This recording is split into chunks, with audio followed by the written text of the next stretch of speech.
The world is turned on its head. Ever since Israel's genocide began, those who have stood against some of the worst crimes of our age are the ones who've been vilified, demonized, hounded, harassed, deplatformed, arrested, fired. And those, of course, who support these depraved atrocities are the ones who are treated as respectable, mainstream. Well, there's a really striking example here of the world turned on its head. And I'm really glad to be joined again by Melanie Schweizer, who is a lawyer and former civil servant, which we'll discuss. I actually interviewed Melanie last year. The video we did, her and well, the two individuals who were standing against the genocide in Germany, that got over 350,000 views on YouTube. And for a very good reason, the moral clarity of Melanie shines through, but she's now suffered the consequences. She has been fired by the German state for speaking out against these crimes. Melanie, it's such an honor to be able to speak to you again. How are you? Hi, thank you for having me. And it's also an honor to speak to you. And thank you as well for everything that you are doing in these horrific times of genocide against the Palestinian people. I'm okay. Yeah, go, carry on. How are you doing? I'm doing okay. You know, I got dismissed and fired and sacked of my civil servant status about a week ago, a bit longer, 10 days, I would say. And yeah, I mean, it was shocking at first for sure, but then also kind of, yeah, it is how a country complicit in genocide acts. So though being shocked and surprised, I'm kind of also expected this. I mean, this is how Germany behaves, and I'm not a single issue theme. It happened to a lot of people. They're getting doxxed and harassed, and so basically anyone who speaks up and out against this atrocious reality that we are facing and the German support thereof is facing really harsh consequences. Can you tell me what happened? We spoke last November after the letter which you helped organise had been signed by thousands of people, including, it should be noted, genocide and Holocaust scholars condemning German complicity in Israel's genocide against the Palestinian people. Can you explain to me what happened after that? How did we get to the point where you've just been fired by the German state? Yes.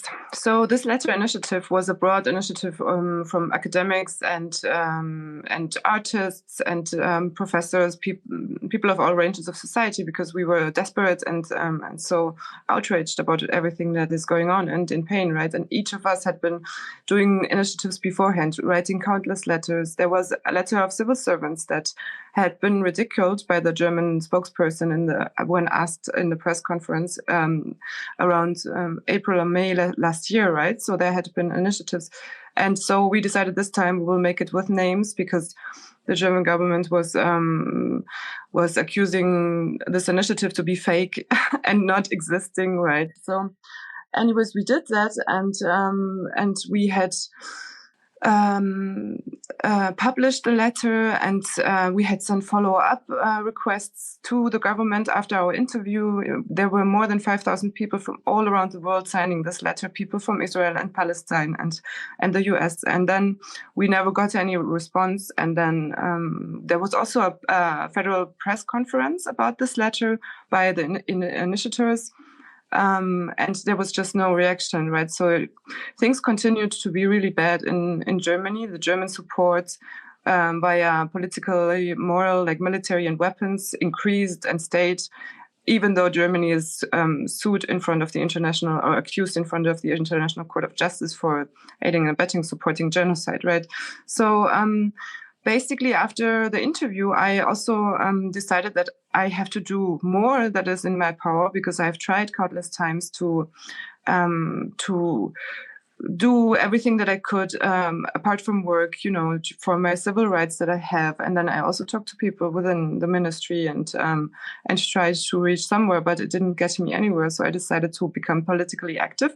So I ran for the federal parliament elections in February, and this whole process started November, December.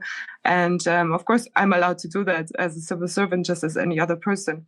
And during that process, I ran with a party called Mera 25. It's relatively new, and in the German context, one of the very few parties that had been clearly calling Israel out on the genocide and on the apartheid in Palestine.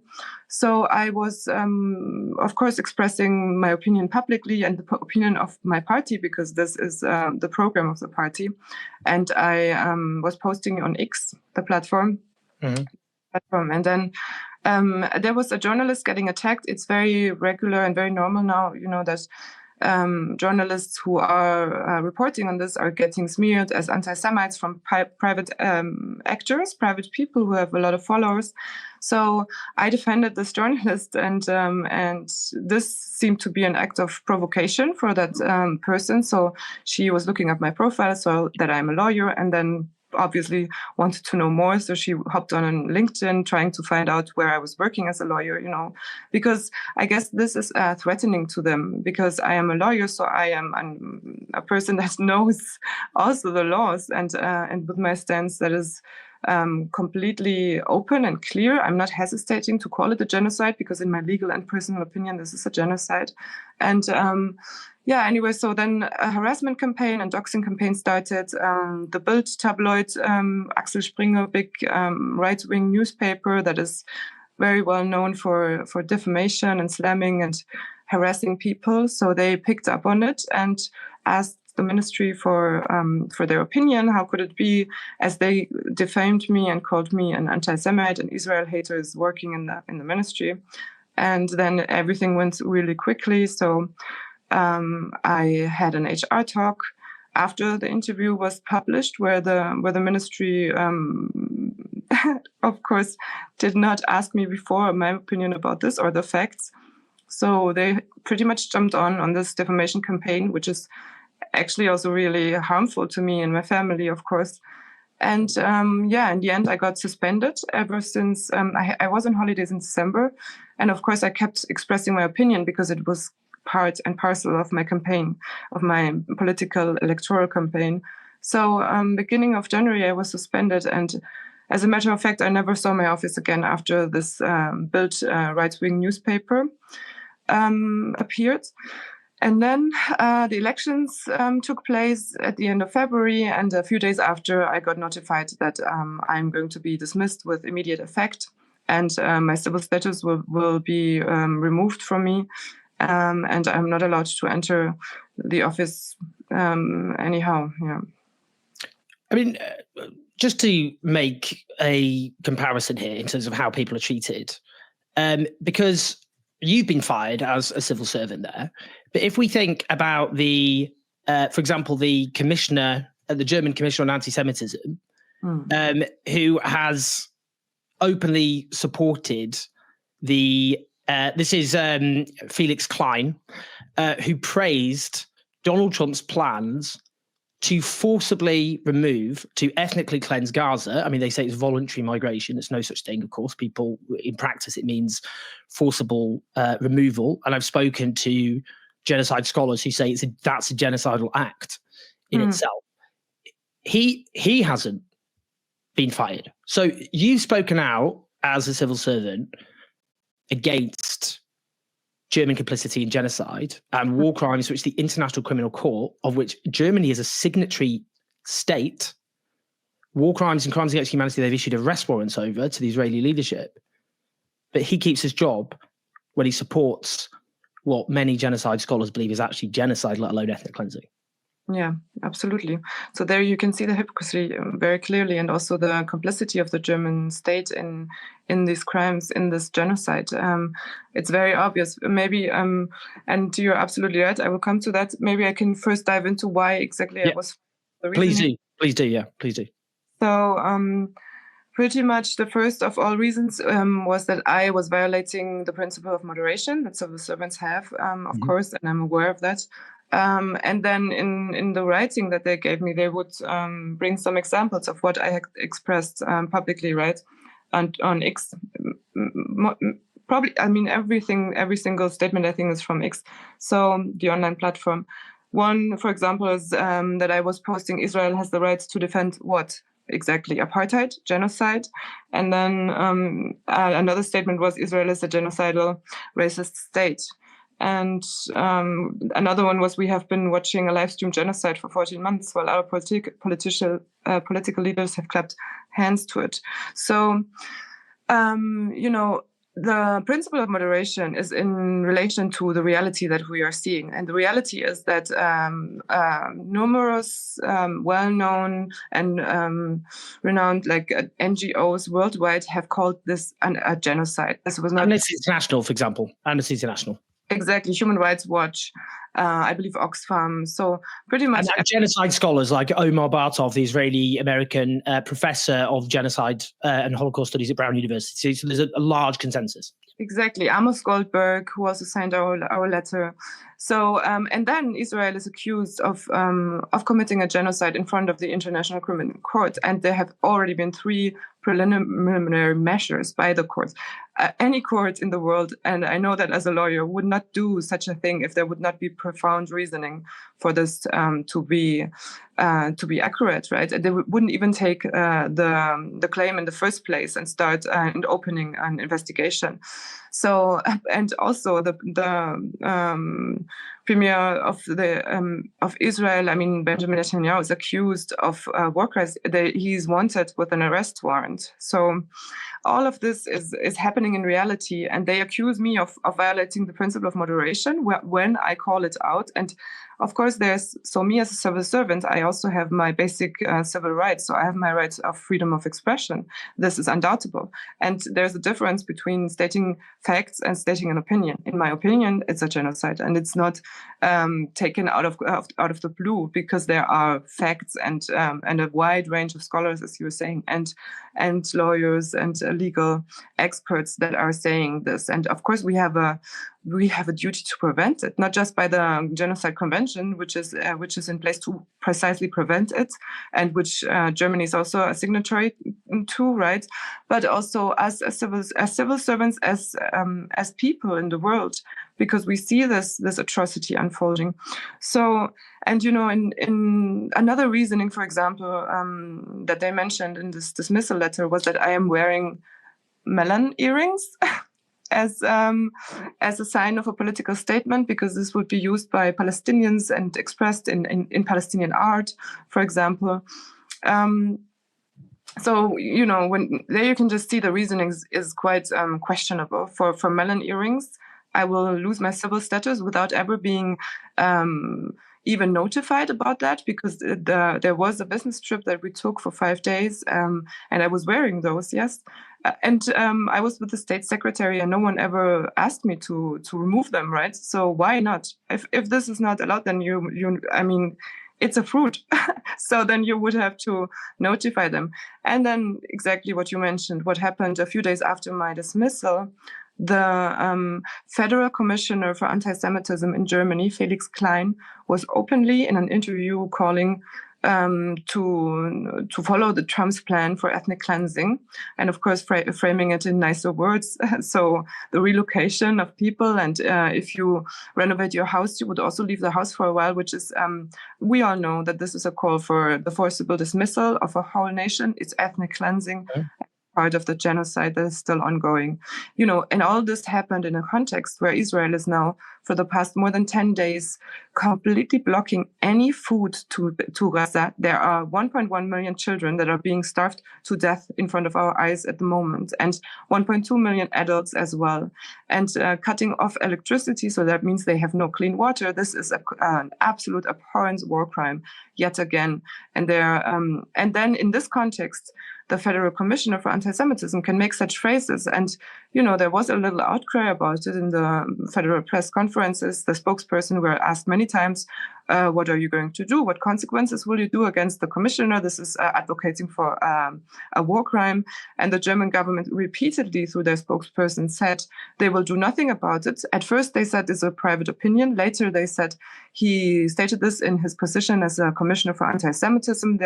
They will not dictate the statements he can say, because that would bring the freedom of expression to absurdity, right? And that later then they said, yes, he said it in a context of his profession, but within that it was also his private opinion. And there's no will whatsoever to have consequences on this. He's a civil servant just as me. And for two, and of course, many, there were a lot of voices that were saying, how is this possible? And the one is asking to uphold international law and to stop the crimes and the violence and is getting fired. And the other one is advocating for war crimes. And he's being defended by the German government. But yeah, of course, how is this possible? It's a German state that is complicit in a genocide. So this is what we are experiencing here. And I'm by far not the only one. I mean, this removal, it's this ideological cleansing that the German government is doing now very much. It has started already in November 2023, where a state secretary in another state of Germany lost her job for liking a post about the protection of civilians in Palestine, in Gaza especially. So this is a form of intimidation. They want to build a precedent, so that people would stop speaking out. And they do, and they are afraid. I receive hundreds of messages, of course, a lot of solidarity, but of people who are telling me, I'm afraid to like a post. I'm afraid to speak out, to say something, Just this morning, walking with a dog, a woman told me, I'm so afraid to say something, but I'm Mexican, and that's why I'm scared what would happen to my status as well. But it's unbelievable, and I don't recognize Germany anymore. This is a country I was proud of to migrate to because of their stance for human rights, and now it's becoming a disaster for everyone. I should note, by the way, Dr. Felix Klein, who was the federal government commissioner for Jewish life in Germany in the fight against anti-Semitism, is not himself Jewish. The reason I just make that point is he has a track record going back a long time of, for example, calling Israel apartheid is anti-Semitic, which he said in August 2023. The reason I say that is, and I've interviewed Jewish Germans who have been vilified as anti-Semitic by non-Jewish Germans, including this Tsar, who isn't Jewish, who makes statements which in practice call Jewish Germans anti-Semitic. And I know one German-Israeli peace activist said she was being called anti-Semitic by the grandchildren of SS officers. I just want to ask you, Melanie, I mean, in terms of what they've done here, I'm just going to be blunt about this. The German state expecting blind subservience from those who work for it, not least in questions of genocide, is not a very good tradition, to say the least. It's a pretty gruesome tradition. And I do think, because this is learning from the past. The German state obviously perpetrated the Shoah and exterminated 6 million Jews, as well as the extermination of, for example, the Roma, and also early in the 20th century committed heinous genocide in Southwest Africa. I mean, this isn't about learning from history. This is repeating history, isn't it?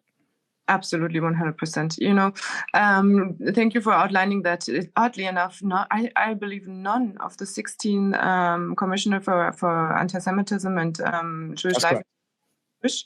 And exactly, the harassment against Jewish people now in Germany is abhorrent. There's Udi Ras, the PhD candidate in Germany. He's Jewish also. He lost his job in the Jewish Museum for saying Israel is an apartheid state, right? And he has been harassed by the German authorities. He was arrested. I interviewed him and he was arrested. You can see German officers taking him away as he wears his kippah.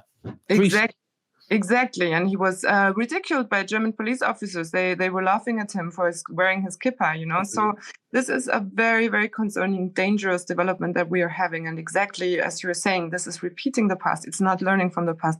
And what I especially noticed in the last 1.5 years is that the German memory culture is a cult. It's very much only on paper and it's not lived. There's this forcible celebration some Jewish holidays, for example.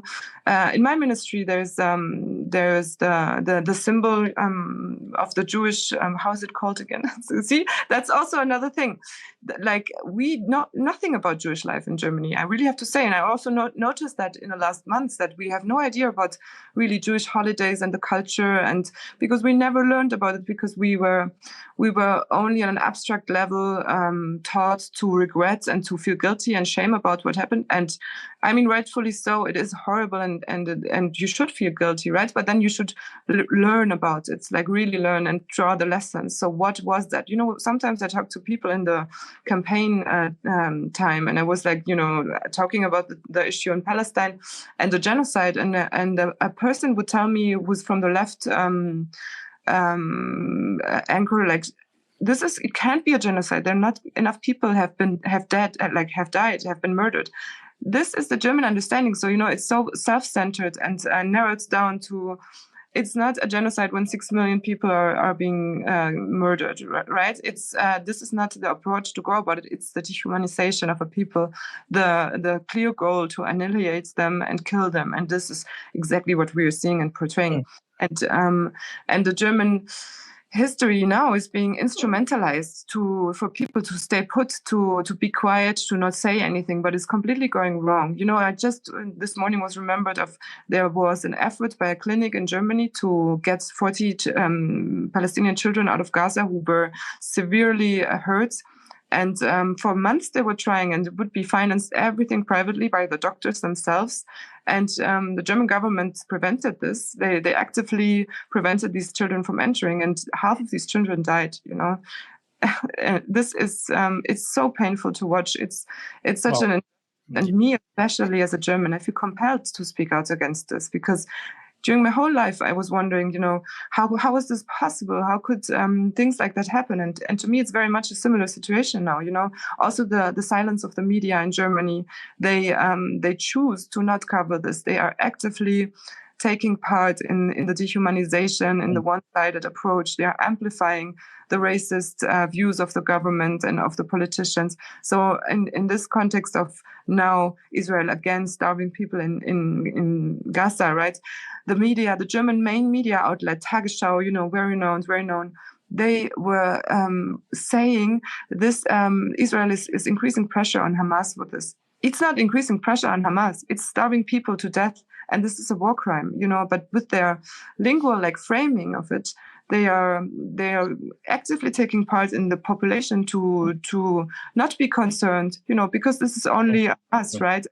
We have framed them as terrorists for years now, so no one would really empathize.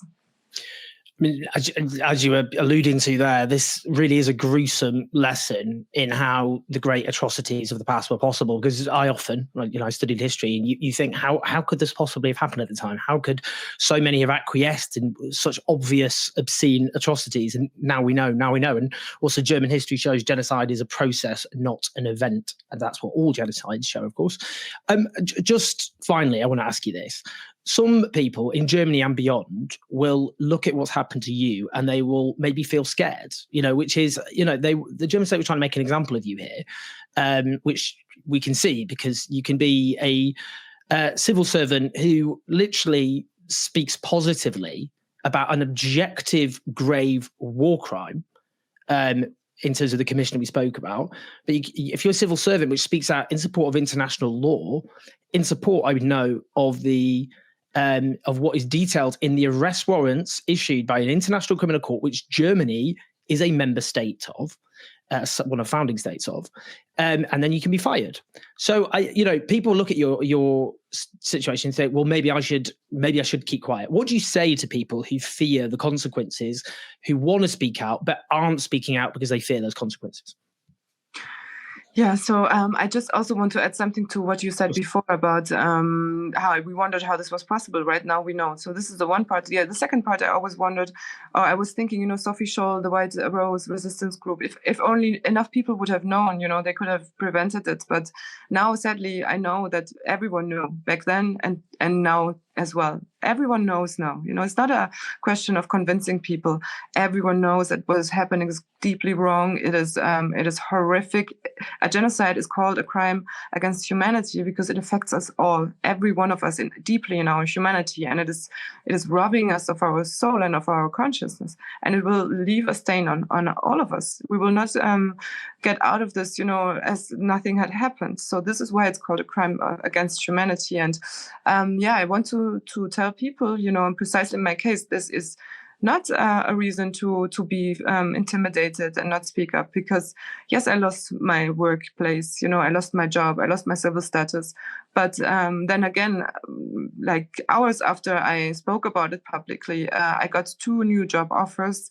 I have solidarity from all over the place, and this is exactly precisely what we need. We need to build this resistance of supporting each other and not be fearful of what might happen, because losing a job is really not the worst that can happen to you. I said this before, is losing your life is and losing your freedom rights is. And as Martin Niemöller said back in the day, first they came for the communists, and I wasn't a communist, so I didn't say anything. And it goes on. And in the end, he said, and then they came for me, and there was no one left to speak.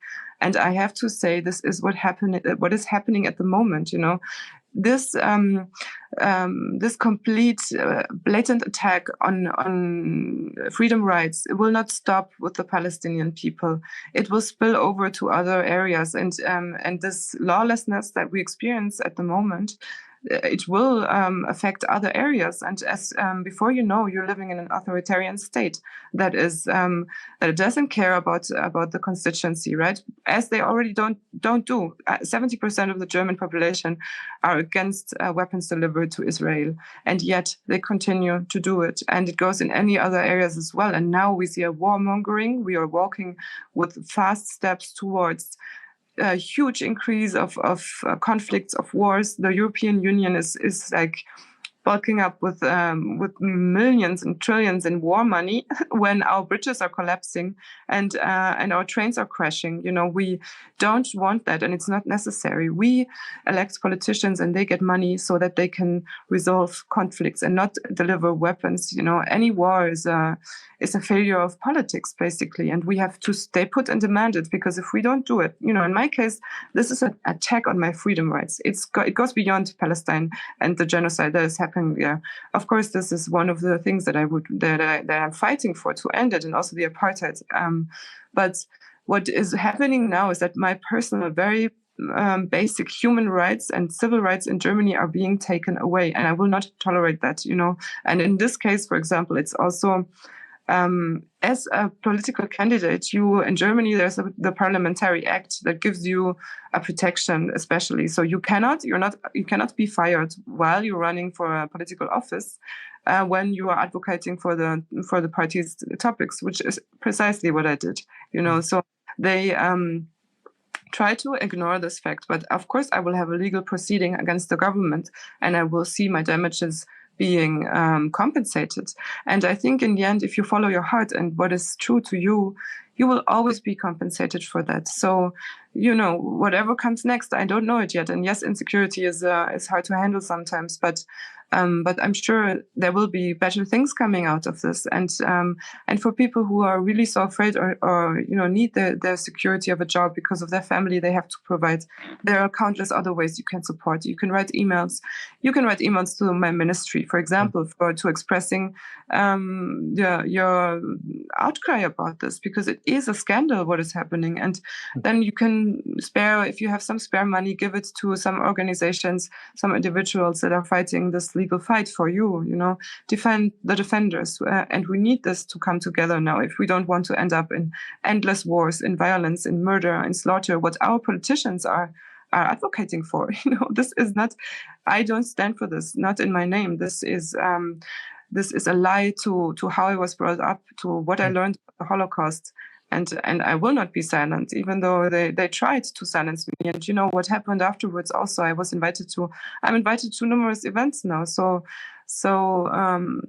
I have a much more of a platform now to speak to it. And I just also really encourage everyone to do the same and to message me if they need help. I'm available on social media wherever I am, and I will defend the defenders, as much as I am being defended. Melanie, you've been such an inspiration. Honestly, you've spoken out. You could have taken an easy route and you didn't. And it is incumbent on all of us in states which are helping to facilitate a genocide who have a position where we can do something about it to act on that. And that's what you've done. And obviously throughout history, we know people at the time suffer the consequences and they are forced to make sacrifices. But we all know how history judges atrocities like this. And it judges not just those who were directly complicit, it judges people who were silent when they knew otherwise, when they knew what a terrible crime was being committed. So for all those watching, please do share this video, get the message out, press like, subscribe, leave comments, good for the algorithm, therefore more people listen to Melanie, which is the whole point. But Melanie, thank you so much for your courage and your determination. And I know that you've already been inundated with support, but I know people want to express their support, so thank you. Thank you so much, Owen, and thank you for keep doing your work, even though, we all face harassment and intimidation, but it's so important that we speak out. And maybe just the last word, Francesca Albanese was making some posts about that recently as well, that especially as a former civil servant now, but as civil servants, we have a duty to our constitution, to our people, and not to political parties. And we should defend that. And all of us, we have to ask us. There are, as she was quoting someone, Barbie, there are only a few monsters who do bad things. It's the people who stay silent who are enabling this. So we have to be able to look at ourselves into the mirror at the end of the day. Amen. Amen to that. Thank you so much, Melanie. Thank you as well so much.